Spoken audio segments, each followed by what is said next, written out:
Today's Lent Devotional is focused on another painting by El Greco, El Greco's Last Supper. We talked about El Greco when we examined his painting of the cleansing of the temple. Let me review a few of the details of his biography for you. El Greco was born on the island of Crete, and his early career was as a Byzantine icon painter. Crete is a Greek island that at the time was ruled by Venice. The connection between Crete and Venice made El Greco's move to Venice in 1571 a natural one. He wished to learn more from the Venetian artists. While El Greco was in Italy, stories began to circulate about El Greco and Michelangelo. El Greco claimed his work rivaled that of the master Michelangelo and also Raphael and Titian. In fact, it's reported that when El Greco walked into the Sistine Chapel and saw Michelangelo's Last Judgment, he told Pope Pius V that he would be willing to paint over the work and paint something that was more in line with the new stricter Catholic guidelines. He went on to say, Michelangelo was a good man, but he did not know how to paint. In other accounts, El Greco claimed Michelangelo was a major influence on his artistic development.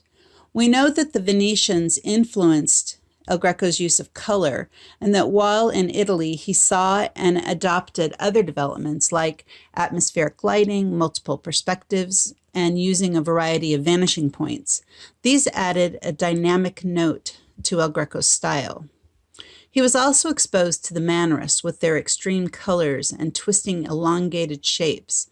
This style of art was well suited to El Greco's mystical spirituality and his desire to portray the supernatural. El Greco's style borrowed from all of the styles he was exposed to, but then they combined into something completely new and unique. Clovio, a miniaturist and illuminator, who was a friend of El Greco's, reports walking into El Greco's studio on a bright summer day and finding the artist sitting in the dark with all of the windows covered. El Greco explained to him that he found he could work best in the dark when he could follow his own inner light. El Greco followed his inner light and rejected the ideal forms of his Renaissance predecessors, and he allowed his own style and message to develop freely. He said he valued gracefulness over measured proportions, and that a painting should have an intuitive feeling rather than a carefully graphed composition. He allowed his colors to shine with that same freedom. El Greco felt color was the greatest tool that an artist had at his disposal. His conviction would be confirmed centuries later when we would learn from science that colors can in fact alter mood and perception. Changing natural shapes, playing with the light, and experimenting with color, El Greco creates paintings that might appear strange at first, but they are undeniably moving. And this was El Greco's goal, to move the viewer toward the divine. Part of El Greco's drive to represent the biblical stories in his own unique way is to attempt to show spiritual truths, truths that are mystical in nature, in ways that become personal experiences for the viewer. It's a daunting task, but one that has its roots in El Greco's early training as a Byzantine icon painter.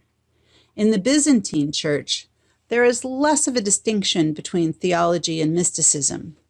Personal experiences of the divine and doctrines endorsed by the church complete or complement one another in the Orthodox Church.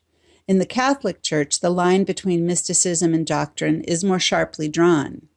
But the complementary relationship is a distinctive aspect of El Greco's work. His experience in both the Orthodox and the Catholic Church enriches his painting. El Greco has chosen the most dramatic moment in the story to paint for us. This is the moment when Christ reveals that one of the disciples will betray him. As we examine the disciples closely, I find their responses interesting.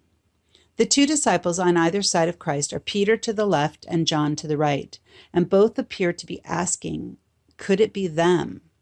Their looks are almost introspective, searching their minds and hearts for a sign that they might be the one to betray Christ. Instead of looking with anger and suspicion at the surrounding disciples, they appear to be more worried that they might be the one who would betray Christ. If we sweep around the table, we see that most of the disciples seem to have that same attitude. Many have their heads down, and it looks like quiet conversations have ensued. A few looked shocked with their hands raised, staring at Christ. Except for Judas. Standing in stark contrast to the other disciples is Judas. He has his back to us and is painted in black. Given El Greco's strong feelings about color being the greatest tool an artist possesses, we can deduce that painting Judas in a dark, oppressive color is significant. Additionally, Judas appears untouched by the light that touches the other disciples. Each of the others has an area on the head or face that is lit from the light, but Judas is untouched by the light. He is painted in unrelieved black. Additionally, Judas's posture borders on aggressive. He's leaning aggressively toward the disciple next to him, and one wonders if he thought perhaps he could cover up his own guilt by casting around for someone else to question and accuse. Strangely, on either side of Judas, there are knives, half on and half off of the table, hovering precariously there. They point toward Judas, as if the knives themselves are saying, "Here is the one who will stab Christ in the back." They hover on the edge. Perhaps like Judas, there is still time for us to push them back onto the safety of the table. We discussed already that El Greco is concerned with the spirit world, and that often his figures do not appear firmly on the earth, but as if earth is loosening its hold on them and they are moving beyond their physical bounds. The disciples have a bit of this sense that they are not actually seated on solid chairs firmly placed on the floor of the room. The disciples with Christ are on the earth, but strongly connected to God in heaven. This contrasts with Judas. His stool is firmly connected to the earth, and so are his feet. He sits on the stool and it looks solid and substantial, and he looks solid. Perhaps El Greco is telling us that this is part of Judas's story, that he is too tightly tied to earthly concerns. And as we continue to look at the disciples, we also note that they do not have halos. Halos were no longer a nearly required element when painting religious scenes, but in this painting, only Christ has a halo. Christ's halo is a cruciform, meaning it roughly has the shape of the cross. When halos were routinely used, Christ was often given a cruciform halo, and if God the Father was in a painting, his halo would be in the shape of a triangle to denote the Trinity. As we finish up our reading of this work, I want to return to El Greco's use of light. If you'll recall the earlier story where El Greco liked to work in the dark so that he could follow his inner light, well, I believe that idea is manifested in this painting. After hearing that story, I took another look at the painting. We do have the impression we are sitting in a darkened room with all the windows covered. Yet, there is an inner light glowing in the space. No light shines through the windows, no candle or lantern is burning. Instead, the painting appears lit from within. In fact, the source of light, if there is one, appears to be the tablecloth. El Greco has painted the tablecloth so white it almost appears to glow, especially when we compare it to the other colors in the work. The light from the tablecloth takes on additional meaning when we consider that this scene is the inauguration of communion. On the table are the elements, the bread, the wine, and in the Catholic Church, the elements are placed on the altar.